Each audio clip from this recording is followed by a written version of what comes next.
Bueno, cada vez que sale un libro interesante vinculado a la cuestión agropecuaria, intentamos invitar a la gente que se toma el trabajo de escribir un libro, que no es una tarea nada sencilla. Y en general es una tarea bastante trabajosa. Los impuestos del campo en criollo es un libro que dirigió Santiago Sáenz Valiente y con colaboración de Hugo Rossi, Lucio González Bonorino, Gabriel Larrabe, Santiago Sáenz Valiente también como autor. Está Santiago y está Hugo Rossi, dos que se pusieron a trabajar en esto, que me imagino que es tratar de explicar el campo en función desde al productor como un sujeto, acosado, desbordado, complicado por impuestos. Eso no es muy difícil de explicar, pero ¿qué tal, Matías? Hola. ¿Bien? Bienvenidos. Sin ninguna duda, ¿no? A ver, esto surgió porque, bueno... No es muy difícil de explicar, perdón, es cierto. Vos decís, el productor está terriblemente... Pero no debería ser así. No un productor debería estar dedicado a producir. Absolutamente. Totalmente. Y los impuestos deberían ser hasta alguna cuestión sencilla. Sí, la sencillez extrema genera inequidades, ¿no? Pero, de alguna manera, tienen que ser mucho más sencillos, no hay ninguna duda. Está repleto de resoluciones, repleto de inseguridades jurídicas constantes, empezando en el agro por la alícuota reducida, continuando de IVA, continuando con los terribles problemas que tienen con la falta de aplicación de la corrección del ajuste por inflación, o sea, de corregir el resultado en función de la inflación para pagar en función de la verdadera capacidad de contribuir que tiene el sujeto. Porque encima tenemos eso, o sea, no solo está lleno de impuestos, impuestos que, digamos, complican y son difíciles de aplicar y de tener en cuenta, sino que además hay una gran distorsión en la mayoría de los tributos, porque los impuestos, ¿a cuándo se tienen que pagar, supuestamente?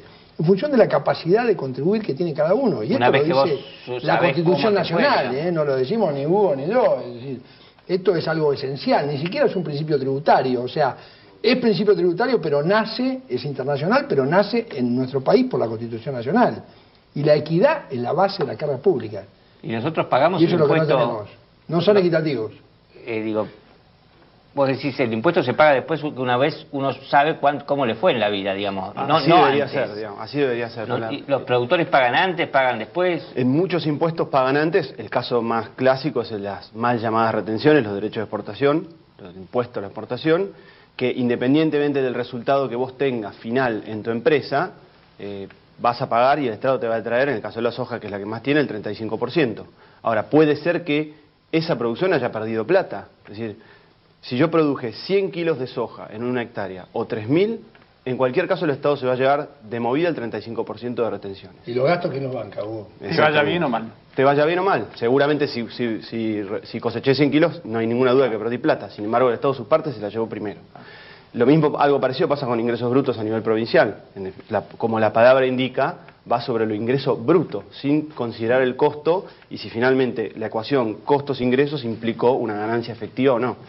Sí, los porcentuales, justamente, de impuestos a los ingresos brutos cada vez son más elevados. Incluso ahora la producción que surja de un campo alquilado paga el doble que si surge un campo propio. ¿Hay doble imposición en algún caso? Digo, ¿un productor puede ser que le cobren un impuesto 2 veces? Mirá, 3 o 4, si querés. ¿No? Sí. El ejemplo que acabamos de dar, retenciones e ingresos brutos, vuelvo a lo mismo. Lo digo porque son dos de los impuestos más conocidos y que más sufrimos los productores. Justamente se superponen uno con el otro porque van sobre el ingreso bruto, no sobre la ganancia técnicamente, que es el resultado final después de descontar los costos. Es una clara superposición. Lamentablemente, a nivel de justicia, esto no necesariamente significa que esos impuestos sean inconstitucionales por el hecho de superponerse. Por la doble imposición no es inconstitucional de por sí. Lo que puede llegar a ser inconstitucional es que esa doble imposición genere confiscación, o sea, la confiscatoriedad. Con motivo de la doble imposición, podría ser, habría que ver cada caso concreto, si efectivamente es confiscatorio, inconstitucional, pero no la superposición. Y la confiscación es que el impuesto es tan grande o la superposición es tan grande que van sobre tu capital, digamos, te empiezan a achicar la empresa. O tu renta, depende qué tipo de impuesto sea, si es un impuesto que se aplica sobre la renta o sobre el patrimonio, bienes personales o impuesto a las ganancias. En cada caso habrá que determinar si afecta una porción, una parte fundamental de esa renta o de ese patrimonio para determinar si es inconstitucional. Ahora, no hay parámetros fijos en la justicia o en la jurisprudencia de los fallos para decir a partir de tanto porcentaje de impuesto. A veces se habla del 33%, del 35%, hay una idea de que a partir de allí un impuesto es inconstitucional por confiscatorio, y eso no necesariamente es así, digamos. La justicia tiene bien claro que es caso por caso. ¿Cuál es la provincia que, al margen de los impuestos nacionales, más avanzó en la presión impositiva en estos últimos años? Provincia de Buenos Aires, para mí, sin ninguna duda, ¿no? Después la vienen siguiendo las otras atrás, ¿eh? Justamente en algún momento pensamos, y está escrito ahí, donde dice, viene el productor y atrás, mejor dicho, adelante vienen los impuestos. Acá incluso hay un problema muy grave, que es todos los regímenes de retención de impuestos, de anticipos a cuenta, que terminan exigiendo impuestos sin causa, que se dice, que son por encima de lo que exige la ley. ¿Por qué? Porque surgen saldos a favor que el fisco no los devuelve así nomás de ninguna manera, que se acumulan con gran facilidad, si bien hay algunos regímenes para evitar esas retenciones a cuenta, incluso ahora hay grandes problemas con la reducción de los anticipos. Los anticipos, por ejemplo, de ganancias siempre se calculan sobre la base del impuesto anterior, menos las retenciones sufridas, y en definitiva el sujeto puede estimar que va a tener una menor renta y hacer una reducción de anticipos. Sin embargo, el fisco está trabando por todos lados esas opciones de reducción que serían absolutamente lícitas y lógicas, porque el adelanto que yo hago de impuesto tiene que tener una relación con el impuesto final, no hay ninguna duda. Problemas hay muchísimos. Hoy recién contaba Hugo, y totalmente válido, todo este tema de los derechos de exportación, del impuesto a la producción en realidad, que justamente en la ley de emergencia agropecuaria estaba previsto una normativa que surgiera que en función de que, bueno, si hay muy poca producción porque estoy en emergencia o desastre, que no rija el derecho de exportación. Sin embargo, igual rige, lo cual el efecto que produce es absolutamente pernicioso y es absolutamente inequitativo, porque los productores tienen todos costos diferentes, depende de dónde estén ubicados, los costos de flete, la tecnología, las escalas. Incluso este invento que han hecho de los pequeños productores. Es cero progresivo la retención. Al de 100 hectáreas, al de 20 hectáreas o al de 2 millones de hectáreas le aplica la misma... Y tiene un efecto fulminante para el federalismo y para las provincias. Absolutamente. Que es que la retención se aplica antes de los impuestos que son coparticipables, o sea, que vuelven a las provincias caso de IVA y ganancias. ¿Cuál es la situación? Recorrieron, me imagino, el abanico de impuestos que hay, de situaciones para hacer el libro. ¿Cuál es la situación más absurda? Una que ustedes... Esto es insólito en este país a esta altura de la historia. Para mí el ajuste por inflación es la más dramática y absurda. La tasa, porque el no corregir el resultado ante una existencia de inflación acumulada inclusive de un 30-35%, y el ejemplo más concreto es la venta de un campo. Lo más absurdo, una venta de un campo, que se compra un campo en $1 millón, se venden $800.000, hay una pérdida de $200.000 y de acuerdo a la legislación, como está hoy, tengo que pagar un impuesto de 2 millones de pesos, Matías, y perdí $200.000. Y ahora sí tenés que pagar. Esa es el extremo, ¿no? ¿Por qué les parece que llegamos a esta situación?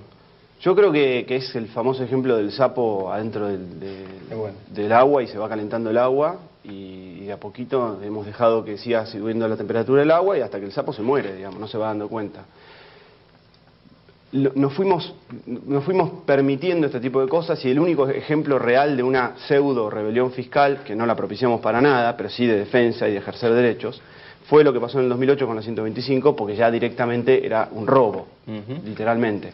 Pero sacando ese caso extremo, la verdad es que el fisco, no solo el nacional, sino los provinciales, como vos decías recién, fueron avanzando poquito a poco, mediante pequeñas resoluciones, ajustes, cambios en los calendarios de vencimientos y todo este tipo de sistemas burocráticos.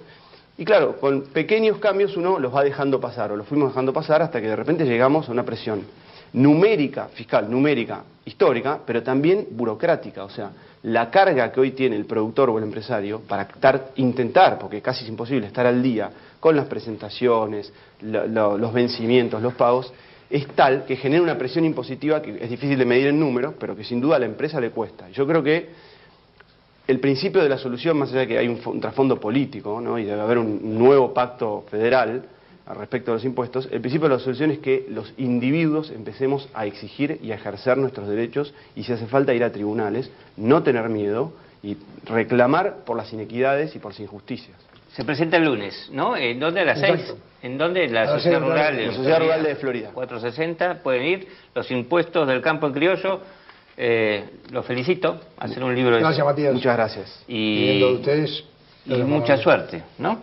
Por supuesto. Ojalá ganen y después se dediquen a las ganancias de los asalariados, por favor.